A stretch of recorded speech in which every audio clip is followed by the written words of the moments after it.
Hi, I'm Lavanya, and I take care of product and growth at Jazz Sigma. And I'm sharing three factors that I think impacts the success of automation.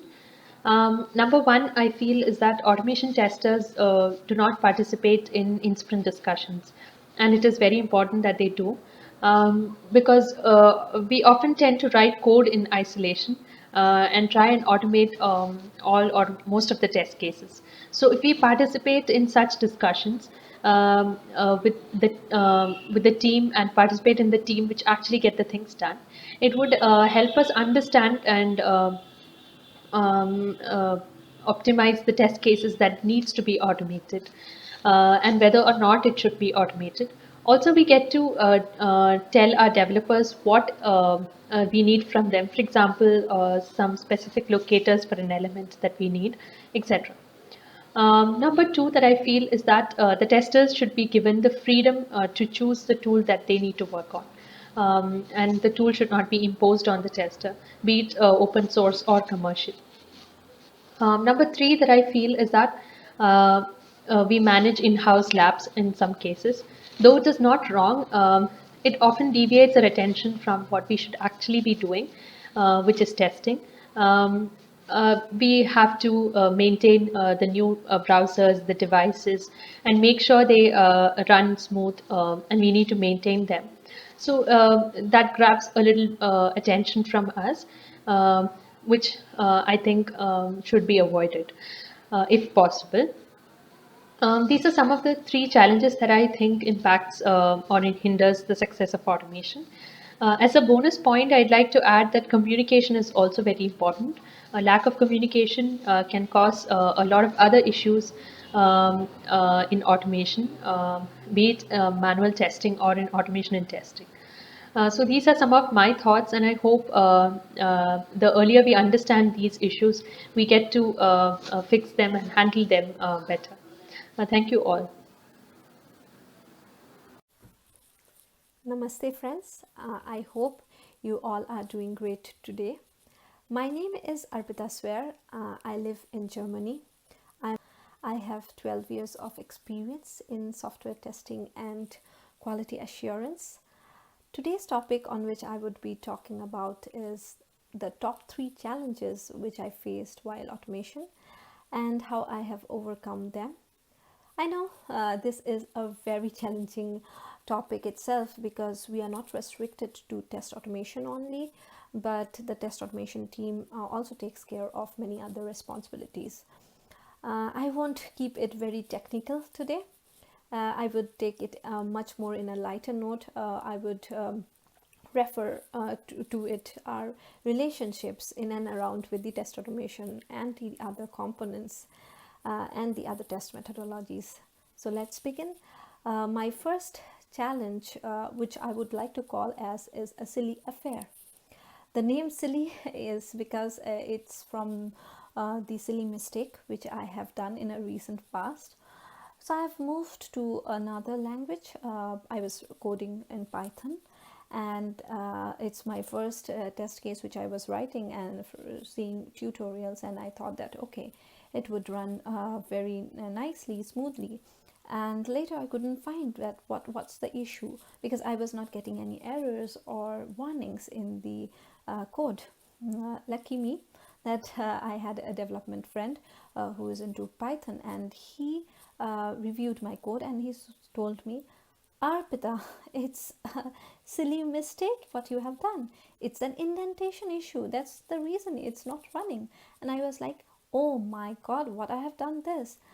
So yes, I know many of us have faced these kind of silly situations while automation code writing for the first time or many times, and also maybe analyzing any new tool for the first time.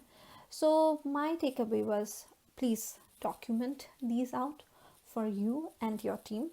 Document anywhere in Confluence or Google Drive or OneDrive, or just a notepad, and share it with the team members. Whatever you do in automation, it's very important you document it with the troubleshooting steps so that the team members do not do the repetitive mistakes and they have the solution with them in hand. I would move to my second challenge, and I would name after the Great Indian Fat Weddings, where we like to keep the relatives happy. So here the Great Fat Wedding is of the CICD, and the relatives are the CICD components which we have now: the repositories, the integration tool, the hubs. So it's important that we keep them happy, because if they are happy, then our pipeline is green.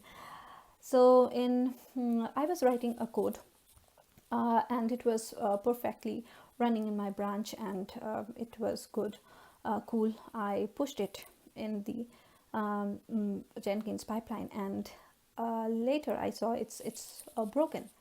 It took a lot of time to debug it, analyze it, and understand what's the issue. But there was some compatibility issue with the code and the image which we had. So did a, uh, I find out a solution from the next time. What I did, we have the container images, and I installed it locally. I installed Docker locally and started running the Docker with the images which we have in our server. So I replicated the whole process in local, and then started extending my test cases. And yeah, it's good because we can analyze the issues in the early stage in local itself. When we have facility of the images, then why not we use that? So I would recommend everyone that if you are also using images and you are also working in a CI/CD pipeline, please do go ahead and try it locally first, and then push it to the servers. It saves lots of time, because we have to understand that in this competitive world, we have to collaborate with DevOps, and we have to move with them. The test automation is moving faster with DevOps nowadays, and we have to accept this factor. Moving to the third challenge, I would name it as the heartbroken invisibility of a relationship. In this relationship is the relationship to the reporting. Why I am calling this as a challenge? Mainly, whenever you have any meetings, mainly the all the managers and the higher management, they are now technical, and they like to see